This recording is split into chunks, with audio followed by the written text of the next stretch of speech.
Annihilate is a weird mode in fighting, not just in a casual way, but also a competitive way. In the world of fighting scrims, Annihilate is an interesting mode to talk about due to its divisive nature. A lot of people like it, and a lot of people don't like it, mostly due to its focus on kills, less character diversity, or maybe just a skill issue. However, it could also be due to the maps in the map pool. The anti-maps in the scrim map pool only have a measly 5 compared to Conquer's vast 12 maps, more than double. And even if Annihilate can be middling due to the map choices, I actually like almost all of them. I think Chaos Canyon's focus on the tower and taking control of it adds a cool bit of back and forth action of taking it for easier rushes and range pressure, along with the train that can sometimes be funny. Despite how bad Kratos' capital looks and how I have a short hating on it, I have fully warmed up to its crazy design, and its asymmetry actually isn't as bad as you might think. Plus, I think it's the most strategic and fun anti-map to watch and play thanks to its focus on not just poking, but aggressive pushes to really make an impact. Dodgeball is cool primarily since you can pick specific layouts to your advantage, and the myriad of layouts to choose from make it have some diversity for comps depending on which layout it is. Roblox Laundromat's water gimmick is pretty solid, and the map allows for all kinds of playstyles despite how at first glance, it could be very ranged heavy, which, yeah, it could sometimes devolve to that, but the bottom layer adds some way to get more aggressive, and I think it's just a solid map overall. And then there's that map. The map almost no one actually wants to play, pick, or even think about. Train Demolition. A map so bad that there is only one existing game played on this from the most recently finished major qualifier in Storm Surge. And I am here to tell you why I personally think this map just sucks in competitive, why it might stay in the map pool for when the major rolls around, and maybe the one saving grace that could hopefully kill this map off in the map. Now, in casual games, I like Train Demolition. It has a chaotic map hazard, narrow hallways, and I think open areas are surprisingly not too bad when playing with randoms. However, in a competitive space where people really want to win, this map has severe flaws. The first thing you might notice is how open the middle is. The only forms of cover in the wide center of the map are behind the staircases, the big poles, the trains that sometimes pass by, and that's it. Unless you go to the side areas, you'll realize how much ranged characters can control the center of the map, specifically Slingshot and Hyperlaser. They could go on top of the big poles, or just safely poke from afar due to how far apart the map is combined with the huge center. And I don't know if you know this, but ranged characters being dominant forces on an anti-map is a recipe for disaster. Just look what happened to Banland. The center also contains the main gimmick of this map, the trains. The trains could come in three forms: the slow red train that stops and then leaves, the orange train that keeps moving at a moderate pace, and the green train that speeds through the map. The only indicator is an orange flash, the sound cue of a horn, and that's it. What train comes out is purely RNG, so it's best to play super safe when the train comes around. Ironically enough, despite how annoying this gimmick can be, I actually think the trains aren't horrible on this map on a scrim level. Considering how great range can be, the trains can act as pseudo cover or ways to reach the catwalks easier. Now, let me say this, the cover isn't too helpful, but it's something. And the second thing is the side areas. There are two side areas in Train Demolition, which I'll refer to by my own names made for each of the sides: the shop side and the sightline side. The shop side is the easier one to explain, so I will start off with that. The shop side contains two shops that have a wall between them. However, you can jump out from the side near the middle of the map, or go above on the rooftops which can access the other side of the map, along with a bit of cover via wooden bars and can be accessible on both sides. This side has nothing really going on, it's mainly used for one of two purposes.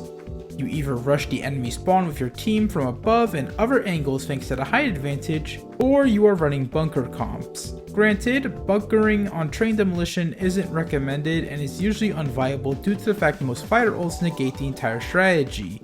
For example, Sling ult completely covers the entire roof areas, Sword ult denies the side of the roof, and many more examples that can shut down overly passive playing. And keep in mind, the wooden bars are not perfect cover, so meta picks for laying to the map like Hyperlaser and Slingshot can still poke from afar, so bunkering on this map isn't ideal. In fact, if a team does bunker on this map, it's usually at the back of the map in the middle using stairs as cover along with the open space to fight. As for the sightline side, it's just one big sightline. Any ranged character covers the entire area due to lack of cover, and the walls funneling you into the hallway. That's literally it. It's the main side people running stuff like Katana and Banhammer use due to ease of entry and allowing people to play very aggressively.